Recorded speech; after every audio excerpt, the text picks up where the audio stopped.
Grandmaster म्हणजे काय, नेमकं काय ग्रँडमास्टर आहे याबद्दल खूप खूप धन्यवाद सर्वांचे. मला एक थोडंसं ग्रँडमास्टर का बरं व्हावं याबद्दल बोलायचं आहे. तर रेकी थर्डपर्यंत आपण जेव्हा येतो ना त्यावेळी बरेचसे आपल्याला अनुभव येतात, परंतु ग्रँडमास्टर झाल्यानंतर जो परिपूर्णता जी आपल्यामध्ये येते की नाही ती काही वेगळीच असते. खूप मोठा चांगल्या प्रकारे पॉझिटिव्ह एनर्जी आपण आपल्यामध्ये बिल्ड करू शकतो, स्वतःला बॅलन्स करू शकतो आणि स्वतःमधील उणीवा कमतरता समजून घेऊन त्यावर आपण चांगल्या प्रकारे मात करू शकतो. आत्मविश्वास प्रचंड प्रमाणात आत्मविश्वास वाढतो. प्रत्येक निगेटिव्ह कुठलीही गोष्ट असली तरी त्याला सकारात्मक बाजूने कसं काय आपण विचार करू शकतो त्याबद्दल. त्यावेळी आपल्याला मॅडमने एवढे छान ग्रँडमास्टरचे मेडिटेशन्स घेतलेले आहेत, ते प्रत्येक मेडिटेशन्सची आठवण होते आणि मग असं वाटतं अरे वा, आता काय आपल्याला कसलीच भीती नाही आहे, आपल्यामध्ये सगळं काही आपण फाईट करू शकतो सगळ्या गोष्टींना.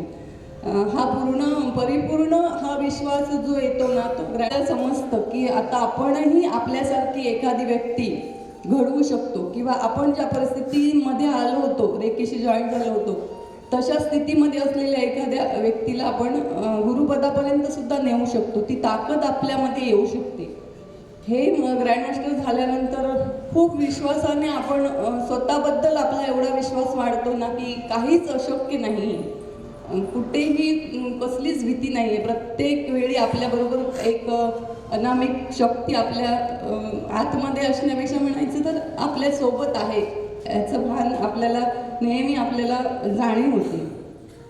तसंच ऐकून घेण्याची कला प्रचंड प्रमाणात आपल्यामध्ये वाढते, कारण मॅडमचं प्रत्येक सेशनला ऐकून घेणं, लिसनिंग पॉवर वाढवणं हे फार महत्त्वाचं आहे. आपण बोलू तर शकतोच, प्रत्येकजण बोलू शकतो, प्रत्येकाला आपलं बोलायचं असतं, समोरच्याला ऐकवायचं असतं, पण ऐकून घेणाऱ्याची जी कला आहे ना ती ग्रँडमास्टर झाल्यानंतर खूप चांगल्या परिपक्व होतो आपण. त्या आपण कसं बॅलन्स आपल्याला ठेवून हाताळू शकतो इतर परिस्थितीला, तेही आपल्याला ग्रँडमास्टरमधूनच खूप काही शिकायला मिळतं. तसंच अनेक वेळी चमत्कार वाटावा असं परिवर्तन आपल्या जीवनामध्ये ग्रँडमास्टर नंतरच होतं.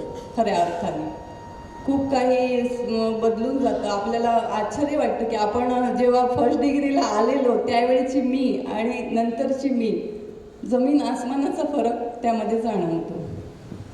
आणि बाकी बरंच काही आहे बोलण्यासारखं, अनुभव मनोगताच्या वेळी सगळं येणार आहे. खूप खूप धन्यवाद मॅडमचे, मला बोलायची संधी मिळाली आणि मी कधी स्वप्नातही विचार करू शकले नव्हते एवढं मी बोलू शकेन. पण विशुद्धी चक्राचं जेव्हा मॅडम मेडिटेशन घेतात ना त्यावेळी मी डोळे बंद करते, त्यावेळी मी असं स्टेजवर उभी असते बोलत आणि ते आज मला अनुभव आलेला आहे. खूप खूप धन्यवाद मॅडमचे आणि शेगाव निवासी संत गजानन महाराज माऊलींचे खूप खूप धन्यवाद. खूप खूप धन्यवाद. दिव्या दीपक चव्हाण. म्हणजे रेकी काय आहे हे मला काही माहीतच नव्हतं. रेकी लेवल शिकावी म्हणून इथे आली होती, पण रेकी फर्स्टला येऊन ग्रँडमास्टर होऊन एंजल थेरपिस्ट आणि टॅरो सुद्धा झाली फक्त मॅडमच्या मार्गदर्शनात. आणि रेकी प्रत्येक याला सपोर्ट करते. आता कालचंच उदाहरण, मला ट्रेन लेट उडार होती, रेकीचे सिम्बॉल आपल्या रेकॉर्डमेंट केली, बरोबर एक्झॅक्ट टायमिंगला आली आणि मला बरोबर ट्रेन मिस नाही झाली. प्रत्येक वेळेला रेकी मदत करते, आपल्या प्रत्येक दैनंदिन जीवनामध्ये पण करते, मुलांसाठी. शिकताच म्हणजे अशी येत होते माझ्याकडे, तर टॅरो रिडिंग केलं मी छान. आणि आता असं झालेलं आहे की रेफरन्स ते लोक येतात, मला ॲडव्हर्टाईजमेंट करायची पण गरज नाही, एवढं मॅडमने आम्हाला परिपूर्ण केलेलं आहे. आणि आता तर असं झालेलं आहे ना की सेशनसाठी पण मागणी आहे माझ्याकडे, की बाबा 1 तासाचं सेशन किती फीस घ्याल तुम्ही, म्हणजे एवढा कॉन्फिडन्स नव्हतं. पण मॅडम मला म्हणाले होतं की तुला लाईफ पर्पजपर्यंत पोहोचवेल. आणि खरंच तेच असेल की बाबा लाईफ पर्पज माझं की टॅरोमध्ये पुढे जाईल. मी आली तेव्हा मला हेच नव्हतं आणि मी तिन्ही करेन असा विश्वासच नव्हता, पण तो मॅडमने माझ्यात निर्माण केला आणि ह्या लेवलला पोहोचवलं. खूप खूप धन्यवाद. खूप खूप धन्यवाद दिव्याताई.